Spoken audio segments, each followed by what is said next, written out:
we have got 2 businesses now, and we've had 4 in the last 8 years, and it's been incredibly, incredibly tough. Like, a business is brutal, but your marketing doesn't have to be. If you can make your marketing easier, the whole business becomes easier.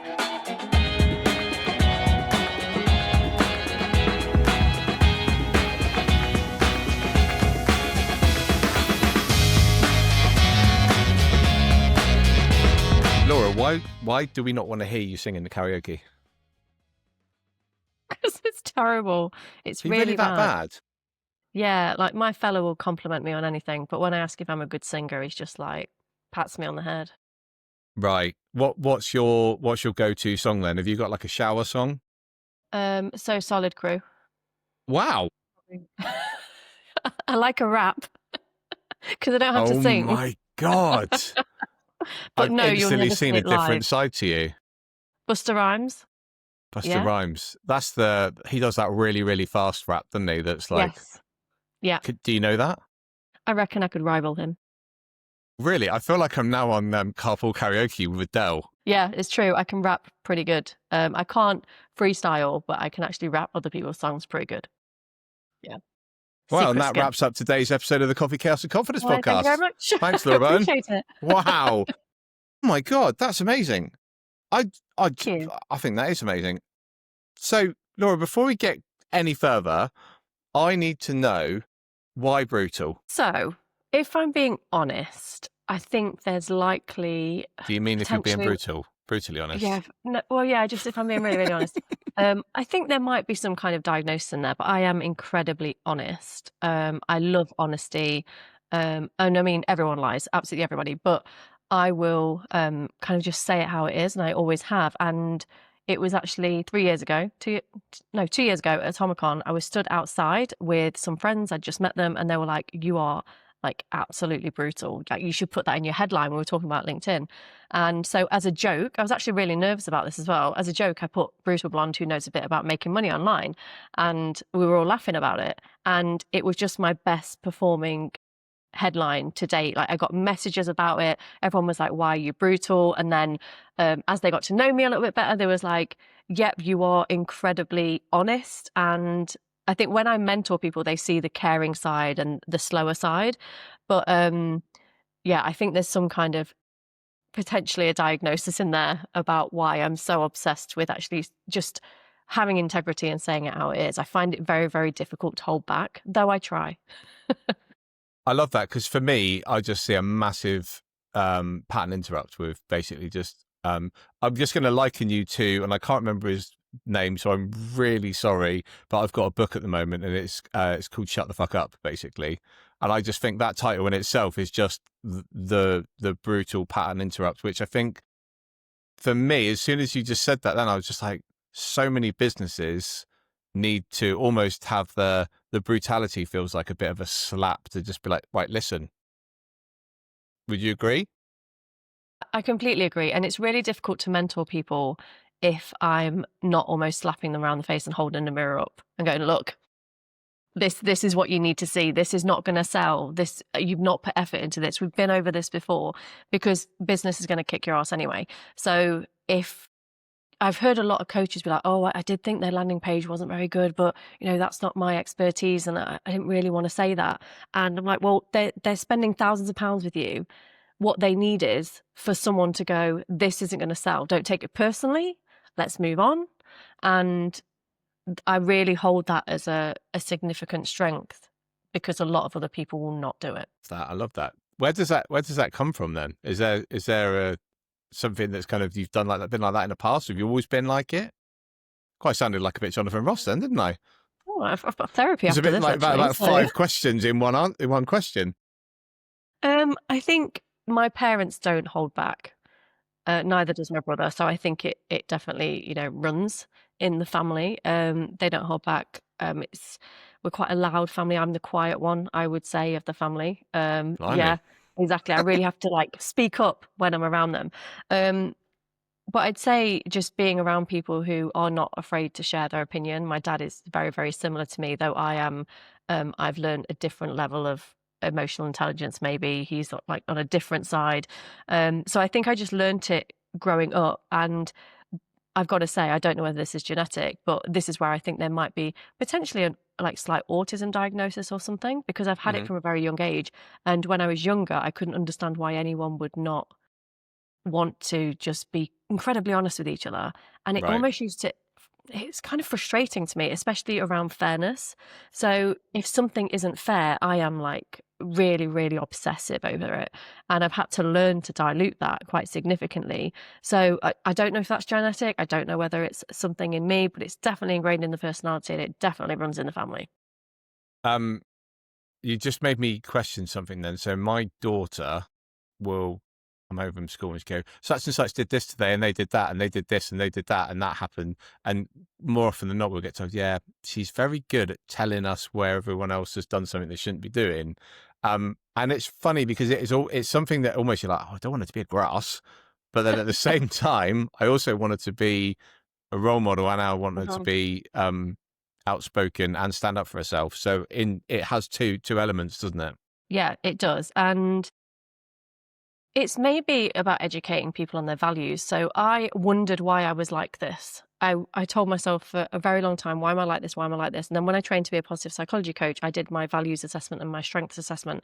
And in my values assessment, one of my very top values is honesty.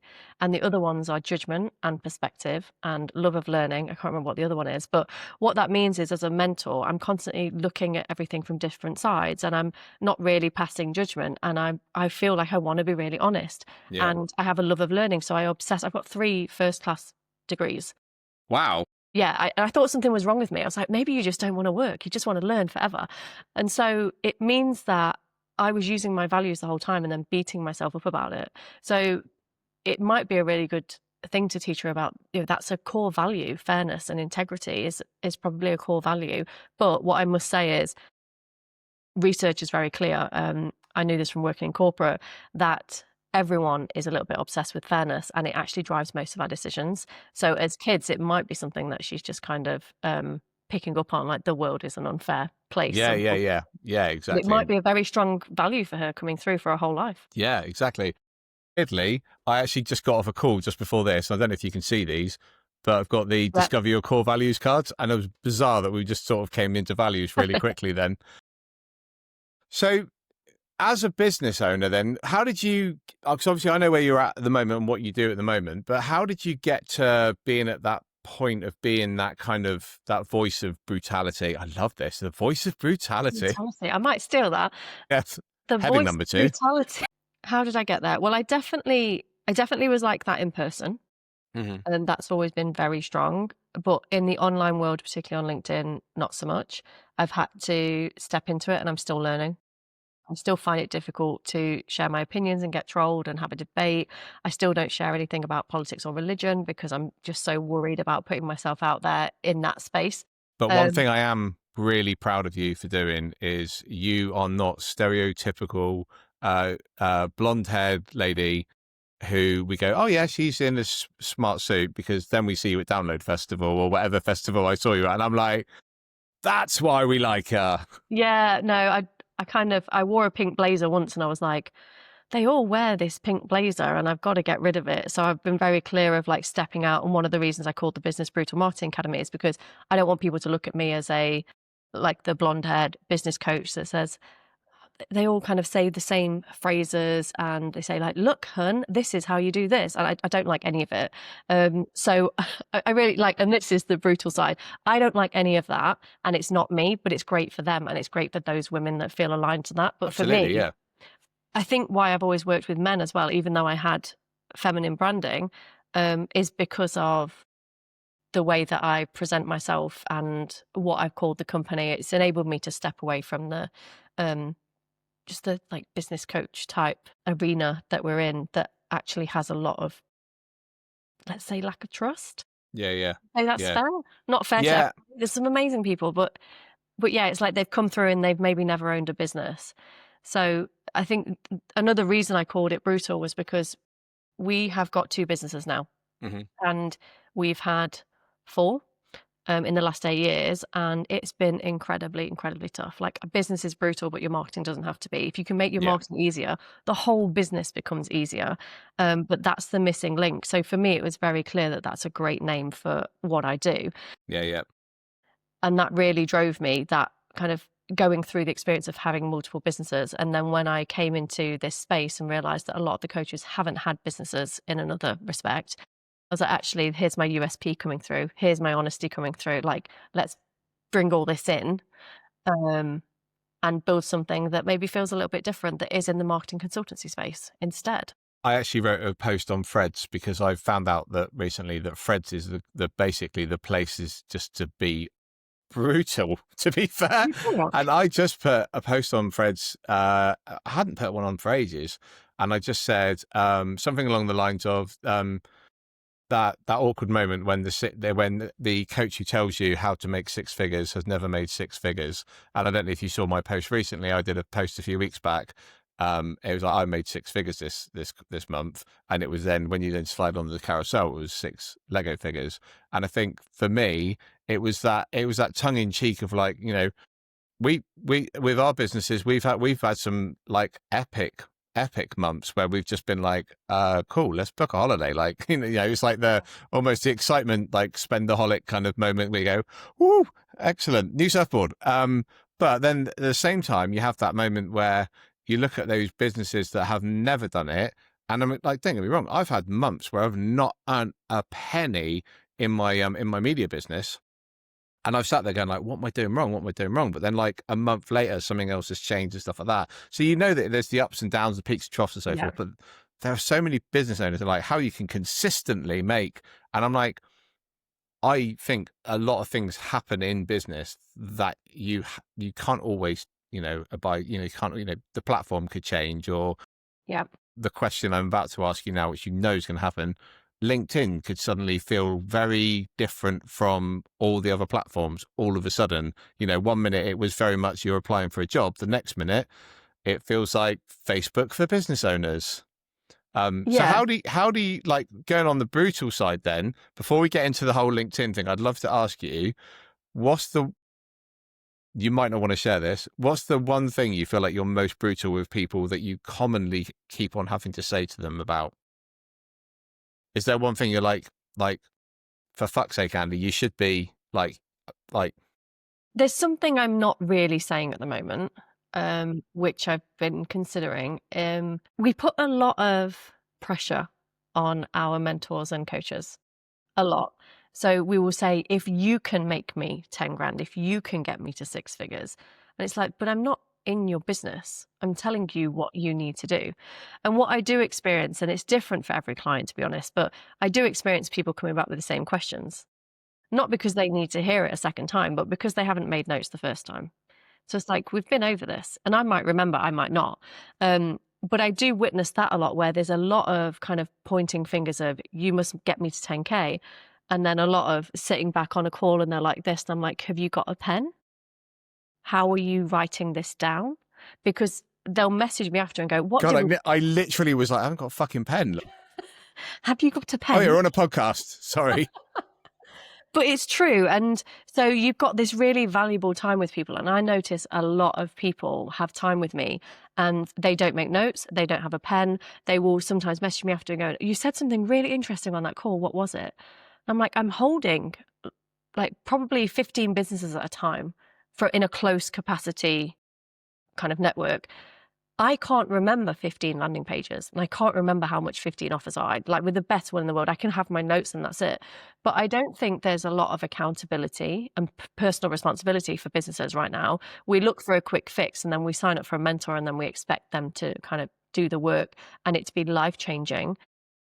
And I see sometimes a lack of resilience. Now, I've been very lucky because my clients are just, they're amazing. And some of them I would happily call friends because they're just like go-getters.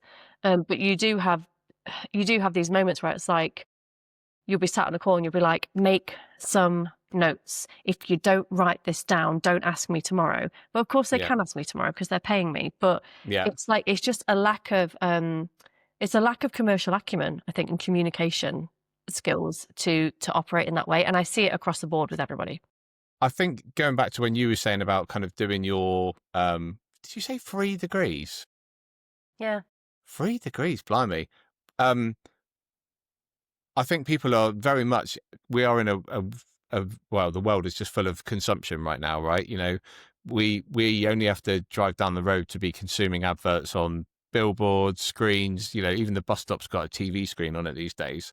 And I think people are so, if they can't, and this is something that I've found quite interesting, and particularly with my clients, is that some of them want me to fix them today, and I'm like, I'm not here to fix you. And I always play that Coldplay song in my head. I'm not a massive Coldplay fan, but my mind is like, and I always think, you know, it's like they feel like I'm going to give them the answer.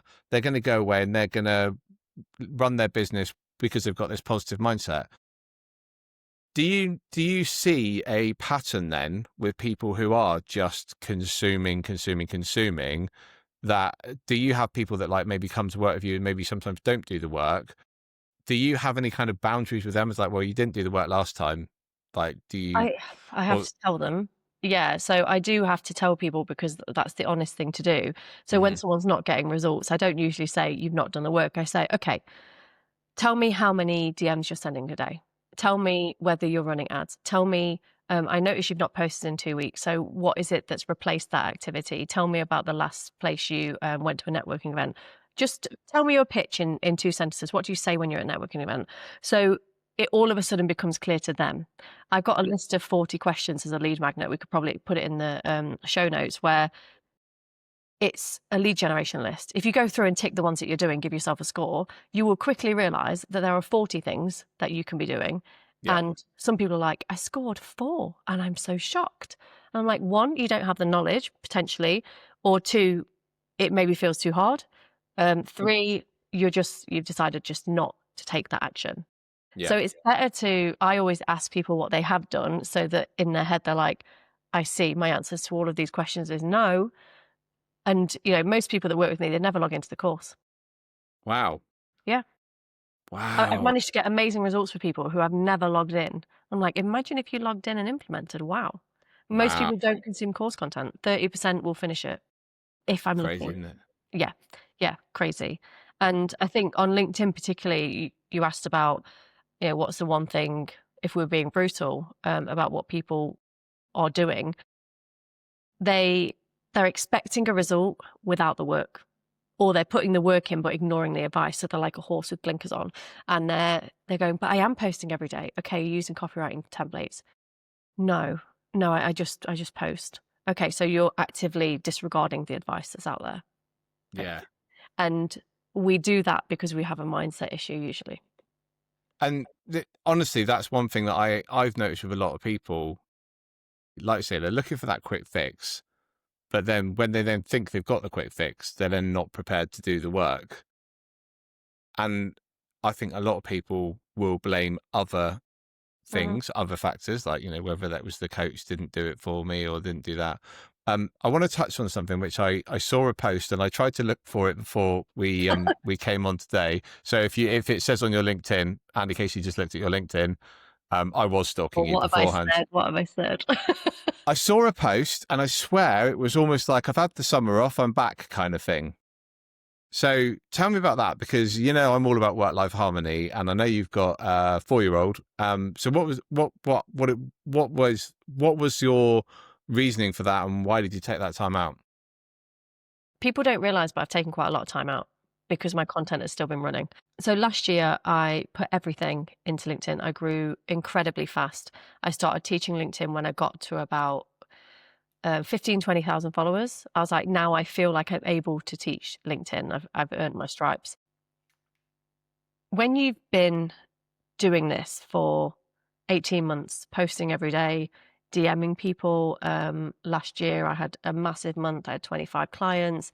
I was doing YouTube. And honestly, I got to this year and I was like, if I'm going to sell well at the end of this year, because September's amazing, all the way through to Christmas, if I'm going to put everything into that period, which is a period that I love, I cannot be on this platform forever, for the next few months. I'll also be really honest that I feel like I personally degraded my own relationship. Like, LinkedIn kind of killed off my household. So I spend a lot of time with my son, but my other half, he's got his own consultancy business, and I'm like writing in bed at 11 o'clock at night. Nothing's a bigger turn off than your girlfriend next to you, just like, I've got to get this post out for the morning. It's 11 o'clock, Yeah, and yeah. then waking up at 7 o'clock in the morning and being like, oh, okay, no, that's got some likes, that's decent. I won't change the hook this time. Nothing kills a relationship faster than that, and I think I recognise it And was dropping the phone on your face as well. That's always happens all the time. But honestly, like I have openly spoken about this to close people to me, and we were just headed for like a one-way street of not spending any time together, not valuing each other, like valuing the business more. So it kind of went into SOS mode where I was like, actually, I don't need to sell for the next 6 months. Let's take a break. So any clients that came in, they came in and that was great. Keep posting, but I've tried to have a bit of a slow summer. To maintain a little bit more balance, because it's very easy to get obsessed with something that gives you validation every day. That's what people don't talk about. And you only get to be a mummy for 7 years. Don't, because he goes to school next week, and I'm like, so that was a big Wow. driver as well. I was like, I want to take him out. We went to Alton Towers every Friday for a while. Wow. Yeah, we got a season pass and went to BB's Land every Friday. We went to like the water Ugh. park and stuff. And so I I'm just glad you said that, because honestly, the scary ride scared the shit out of me. So I'd yeah. be with you at CBeebies Land. No, but honestly, like, people don't understand that I genuinely did earn my stripes on LinkedIn. It was easy and it was hard at the same time, but I put in the work and I did make sacrifices to get there, and I don't want that for anyone else, but it's important to just take stock and rebalance. So Yeah, the yeah. last 6 months has been a rebalance, and it's been analyzing over the last 2 years what funnels have worked best, what lead magnets have worked best, what content has worked best, so that now I have a really strong plan of what I want to do Yeah. next. I think that's like one. I want to thank you for being really open and honest there, because it's not something that people ever. Most people will hide and then be afraid to tell you why they're hiding. But you almost you have you seen the film Over the Hedge? The I kids, it's think a kids so. film. I mean, Yeah, you've got a yeah. 4-year-old, you I must know. have seen it. So like, obviously it's all about like the hibernation and the winter and the animals and so forth. But I think that's something in a way, it's like, what if you didn't disappear? What if it was just, you were just in hibernation because you were just restoring your energy for the, do you know what I mean? Like for me, like it didn't have to be about burnout necessarily, although with the greatest respect, I can see that you could see that in front of you, but it was actually recognizing where I need to take a step back and going, well, actually, if I'm going to succeed at the end of the year, I've got to do this. And I think that's really one thing. I just think it's amazing that one, you can say that out loud, but two, that you did it, because most people wouldn't do it. And it felt scary because, I usually get about 100,000 impressions in a week on LinkedIn when I'm doing everything I need to do. I let it go down to 2,000. I was looking at my account and thinking, I don't know if I've not tested before whether I can get this back. This is new territory. Like, I'm in a test. And so for the last week, I've gone back into LinkedIn and I've got that back up to 60,000 impressions. So it's climbing. That's why I couldn't find your post, because I was like this. Yeah, there's too many. But yeah, honestly, I did need to go into hibernation mode. But we have to remember as well, most people are not social media managers. So if you're listening to this and you're doing social media managers actually have some of the worst mental health. So you're actively comparing yourself to others all the time, seeing the best bits and degrading your mental health. So we do have to have a little bit of realization that you can't continue on that path forever. Yeah. So for me, it was just so important to take that time out, repair, just kind of not sort out our relationship. Like, we have an amazing relationship. I just hired my other half into the business as I well. just saw that, and it's really Yeah. funny that me and my other half don't. Well, we do still work together. She does all the bits. We like to call it the crap that I don't like. Yeah. But I saw that post and I was like, that's amazing, because that can also be a strain on your life, on your relationship, but also can be really good as well, because we used to go for when I had my old studio, we used to go for a walk in the morning. We'd drop my daughter off at school. We'd get to the studio. We'd go for like a 40-minute walk with the dogs, where we would talk about everything, not necessarily just work, but we just got that time together. And, I got to hang out with my best mate every day, which is pretty cool, right? Yeah, we used to work in this office together next to each other, and we were fine with that. Now we do have separate offices upstairs and downstairs because of being on calls, but I'd say we're kind of like stronger than ever because now we have a project we're both working on. We Mm-hmm. are both in the right roles. He is very much a COO, very operational, very good at it. All right. I don't know what a COO means. You lot talking So this is acronyms. operation, so chief operating Right. officer, I chief thought operating. COO was the noise that a cuckoo made, like, cool. No, so so your COO is like really operational. Right. So he's got a pharmaceutical consultancy and he's very good on the operation side. He's actually a scientist. And so he's now running the operation side of our sales and marketing platform. And I get to sell and do the mentoring. And now we've got another arm to the business. So we've had to go through a pretty grueling 3 years of building these businesses and not knowing which way it's going to go. Like really, really, really difficult time. People don't realize the kind of time we've had over the last 3 years to now being able to repair that, replenish our own mental health, get off social media a bit, like focus on each other, now work on the same business. And Yeah. now we understand where the boundaries are, Yeah. you know? And I don't know if you've experienced this as well, but when you are so visible, everyone around you thinks you're absolutely killing it. But what they don't see is that in the background, you are like maybe peddling like fuck, going, oh my God, like Yeah. this didn't happen. Oh my God, why have I only got that amount of views? And this happened with the podcast when I first started. I thought I get 10,000 views easy. Like first podcast was like 12 views in the first week on YouTube. And I was like, right, okay. But That's tough. it's not a short game, is it? All of this is No. like, No, it's not. And I wish people could have seen. I try and share as much of the background. So I don't talk about politics and religion, and I don't talk about my relationship. I don't talk about my family either because I want to be respectful. So I share as much as is okay to share. yeah. But I don't go into the depths of that. Everything else is on the table. I talk about my own mental health and some really terrible things, but I don't talk about that because you've got to protect some parts of your life, Mm-hmm. some parts of the business. Everyone thinks that you're killing it and they're all seeing the best bits. And people were sending me messages going, oh my God, you're out in LA and oh, you're featuring on this podcast and now you're speaking at Expert Empires and you're doing Atomicons like big Fuck me, network. you're on the Coffee Chaos of Oh my Confidence God. podcast. I mean, oh my God. Exactly. And so what they didn't see was I spoke at an event and that morning I was having a breakdown. Like I was pacing the room, I was crying. I texted the organizer and I was like, I think I need to pull out. I'm not really, I don't feel like I'm able to do this. And after that talk, I stood in the bar with loads of people and they were like, that was amazing. It was really, really good. And I showed up anyway. I was like, this is what you came here for. This is what you're doing. But no one saw that and I didn't share it because it wasn't the right time to.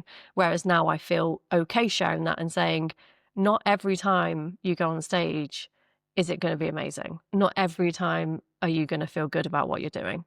So the first time I ever did a public talk, and I love that you've said this because it's just kind of given me the, like, you've undone the ribbon that I can say it to. I was halfway to the event and I pulled in the label. I was like, I'm fucking going home. I'm not doing it. I'm not doing it. Laura, we were talking this earlier on, just before we started, and we were talking about the karaoke. You put me in a room with 3 people and you say, Andy, sing me a song. I'll tell you to fuck off and probably hit you around the guitar if you argue around the head with the guitar. Me in front of 100,000 people, I will walk on that stage and you will not recognize me. I So cannot, true. I am rubbish in a small environment, but put me in that bigger environment and I thought, what if no one shows up? If there's only 2 people, I'm going to this event. I've driven an hour and a half. I've stayed up all night because I can't sleep when I was doing this event. And I literally was an hour and a half away from my house. I got halfway there and it was one of those ones where you had to be there at like 8 o'clock in the morning. Right. And I was like, I'm going home. I was going to say I broke down. I'll say I broke down and I can't get there Yep. because you You can't start blame me making for that. excuses for yourself, don't you? Of Yeah. like all the things that you could say so you don't lose face and people do not see that side of the business. They didn't Yeah. see when we were really struggling, there's loads of challenges we've had they haven't talked about. They didn't see any of that. They just see you, oh, aren't they lucky they've done really well? But you just got to keep going. Yeah. I think Nike would just say, just do it, right?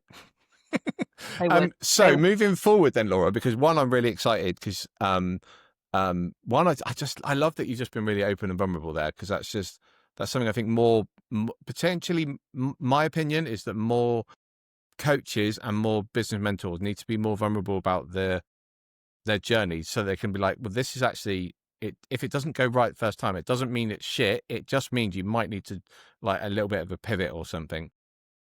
So what's happening now? Because obviously you just talked about the end of the year, and I love reading body language, and you literally just went big Uh, beaming smile.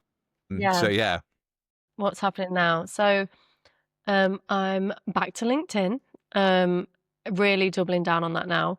My challenge starts tomorrow. So I run a live challenge every kind of 6 months, and I invite all the people that have come to my last challenges, and then invite a new round of people in. And I try and get them to fall in love with not only LinkedIn over 14 days, but I try and get them to fall in love with LinkedIn just as a platform. So I hold them accountable to selling, give them the tools that they need, put them in a group and go, come on, let's go. yeah, And yeah. it's been so, so powerful. So I'm excited to do that. It always gives me a lot of energy to do that over the next 2 weeks. And then my accelerator starts. So my sales accelerator, which is a 90-day build your whole marketing system. So we give them the platform to do it. I give them the funnel. I tell them exactly what to build, and we go through it in 90 days, which is quicker than most people can. People spend years on this, but I want to really get people to do that fast. So, and now we have the system as well. So we can actually say, this is the system you're going to use, and it's really simple, and the tech is covered. So I'm excited because I've moved out of just coaching. So 2 years ago, I would coach people on, this is how you create your offer and this is how you sell it. Then I moved into, this is how you create your offer. This is how you create your lead magnet. This is how you grow and sell it on LinkedIn. Now it's not just create your offer. It's not just build the lead magnet. It's build it in a platform, and then we're going to sell it on LinkedIn, and we're going to link it back to that. So I feel like I have almost got to a place where I have everything. I have everything that a service provider could need packaged into a 90-day program.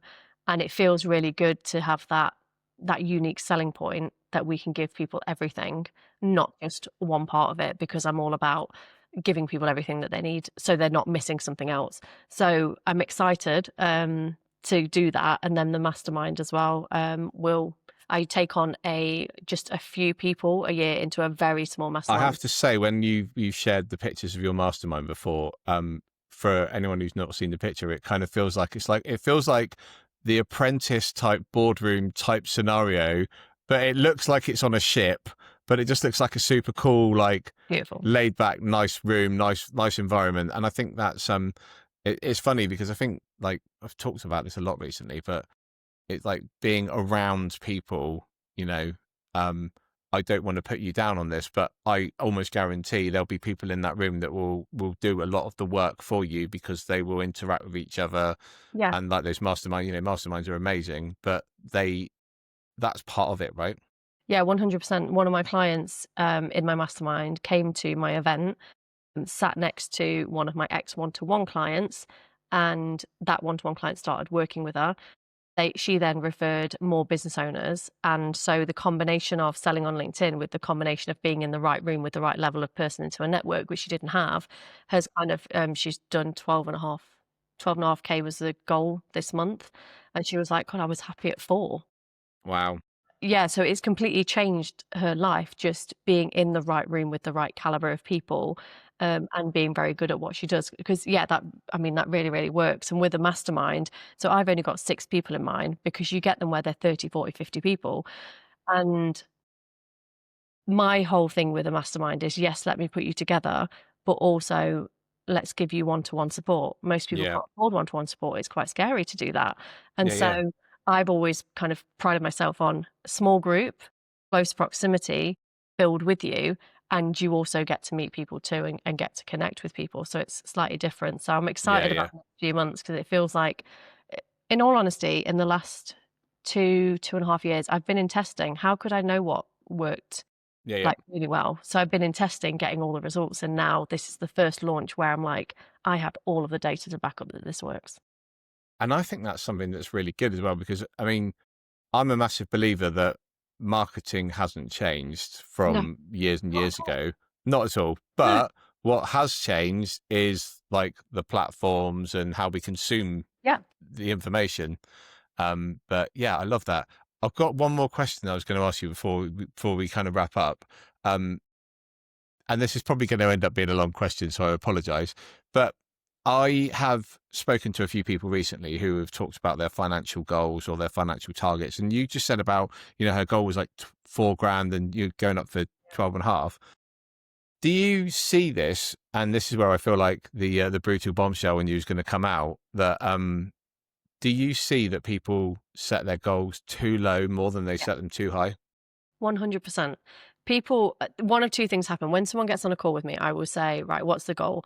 And if they're really ambitious or something, they'll say, 10K a month would be really good. And I'm like, what do you need?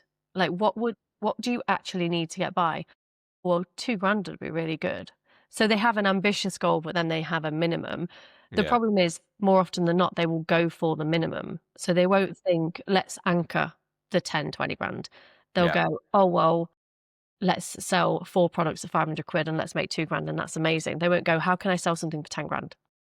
They genuinely do that all of the time. Or I'll just get the person that says, can you just help me make 2 or 3K a month? And then I don't have to go back to my job, and they're really, really happy. The issue is when they get there, and this is most clients, they're like, oh, that was easy. Do you reckon I could double that? And so then they're not happy when they get there anyway. So the best thing you can do is take what you need, Yeah. maybe double it, and be like, what would that unlock for me? What would that change for me? So I know in my business, if I make 10 grand a month, I keep the lights on and I have loads of profit because my business operates at quite a big profit margin. So actually 10 grand a month is amazing for me. If I can just stay over 100 grand a year, I Yeah. get to pay myself a really good wage and everything's fine. But naturally, I am ambitious and want way more than that. But it's good to have a balance of this is what feels good, and also let's stretch, and what's the easiest and quickest way to get there. And people don't think like that at all. I love that. I love that. I love that.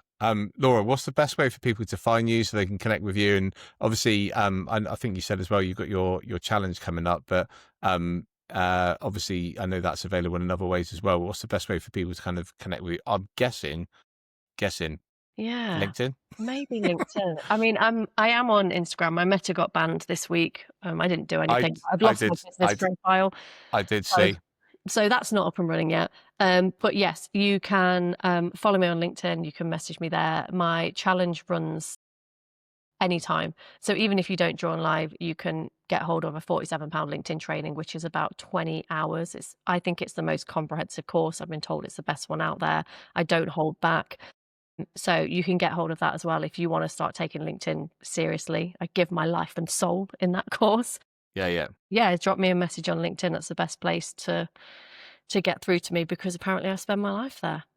Amazing. Well, we'll put the links in the show notes below. Yeah, if you don't want to hear the brutal answers, then maybe don't give Laura Burton a shout. I'll be nice. Just say you need me to be nice. Yeah, don't be too nice though. Just manage expectations. It's fine. And that wraps up today's episode of the Coffee, Chaos and Confidence podcast with me, Coach Casey. Thank you so much for listening. If you enjoyed today's episode, please make sure you like and subscribe. It helps other listeners find the show. Also, go and check out the show notes to learn more about my incredible guests. Until next time, make sure you chase your dreams without limitations.